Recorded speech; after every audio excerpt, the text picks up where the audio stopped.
Tópico de número 2, o comissionamento de Moisés. Após 40 anos de sua fuga do Egito e do pastoreio, Moisés tem uma experiência que iria marcar e mudar a sua vida.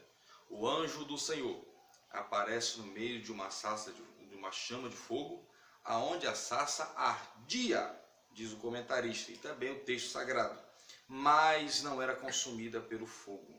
Esta experiência sobrenatural marca a chamada de Moisés para libertar o povo de Deus da escravidão do Egito e conduzi-lo à terra prometida.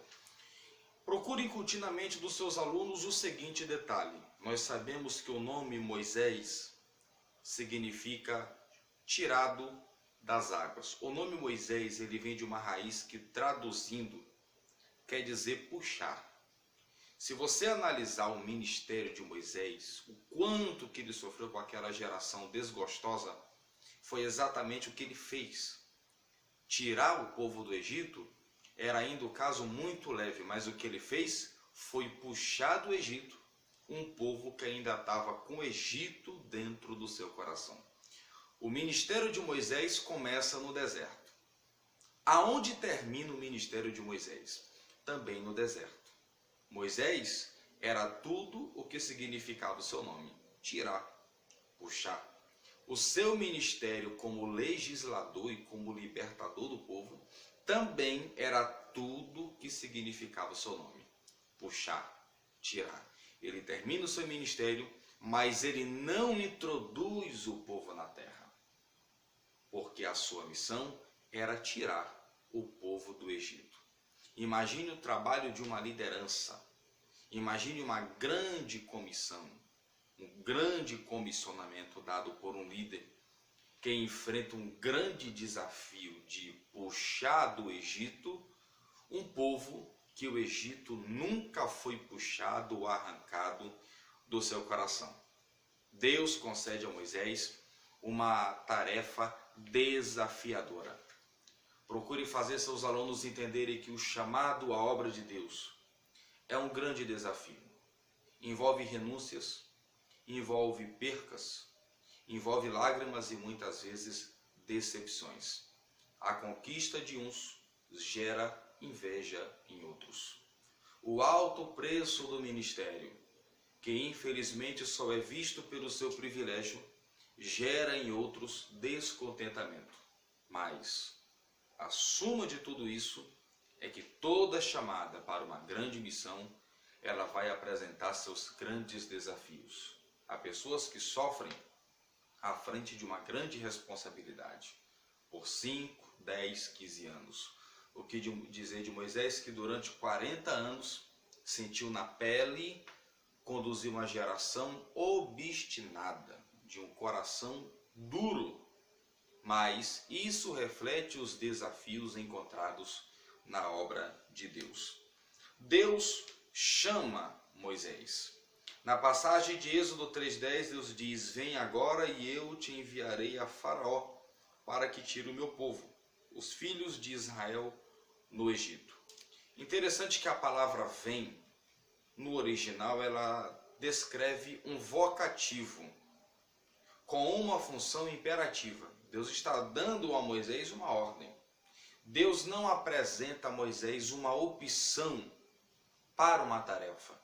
É um vocativo carregado de uma ordem absoluta dada por Deus. Todo chamado que recebemos de Deus envolve uma ordem divina, porque Deus não está apresentando uma opção. É Deus quem está fazendo uma escolha de maneira soberana. O que significa uma escolha soberana? É uma atividade feita por Deus, aonde Ele não pede nossas opiniões. Ele escolhe, Ele nomeia, Ele separa, Ele comissiona para uma grande tarefa. Quando Deus comissionou você, chamou você para uma determinada atividade, Ele não lhe apresentou nenhuma opção, porque essa chamada é uma chamada soberana. Essa chamada é uma chamada incondicional.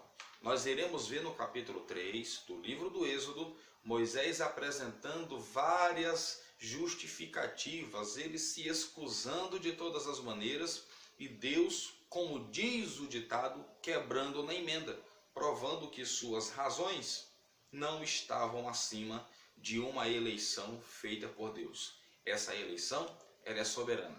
Ela está acima de todos os nossos motivos. Procure incutir na mente dos seus alunos, caro professor, que nenhuma razão humana deve se sobrepor a uma chamada estabelecida por Deus. Você é chamado, escolhido por Deus de maneira soberana, de maneira ordenada, sábia. Estamos debaixo da autoridade de alguém que nomeia com sabedoria. E a suma de tudo isso é que Deus não erra em suas escolhas. Primeiro, Deus chama Moisés. Segundo, ele envia. Há muitas pessoas que querem ser enviadas sem ser chamadas. Nunca esqueça que no ministério de Cristo, na sua ressurreição, ele pós-ressuscitado, a última palavra que ele confere aos seus discípulos: ide, fazei discípulos. Mas antes, a primeira palavra em seu sermão, em sua pregação, não é ide, é vinde. Tem muita gente que quer ir sem primeiramente ter ido a Cristo. Esse exemplo é refletido no chamado de Moisés. Deus fala primeiramente, vem. Primeiro Deus fala, vem, e depois Deus fala, eu te enviarei. Como poderemos ser enviados se não formos primeiramente a Deus? Então, todo trabalho feito na obra de Deus, ele terá o seu sucesso garantido quando formos primeiramente ao Senhor. Primeiro, Deus sempre diz, vem. Primeiro ele chama para ele, depois ele envia. Primeiro ele chama de maneira soberana, depois ele manda para o trabalho que ele designou para mim e para você. Portanto, querido professor que está assistindo esse vídeo, use esse subsídio como suplemento para as suas lições, conscientizando seus alunos que toda chamada de Deus, ela envolve responsabilidades e ela apresenta critérios. Ninguém é chamado de qualquer maneira, portanto, não poderá ser enviado de qualquer maneira. Guarde essa lição no seu coração, se aperfeiçoe nela e transmita para os seus alunos. Bom estudo para você.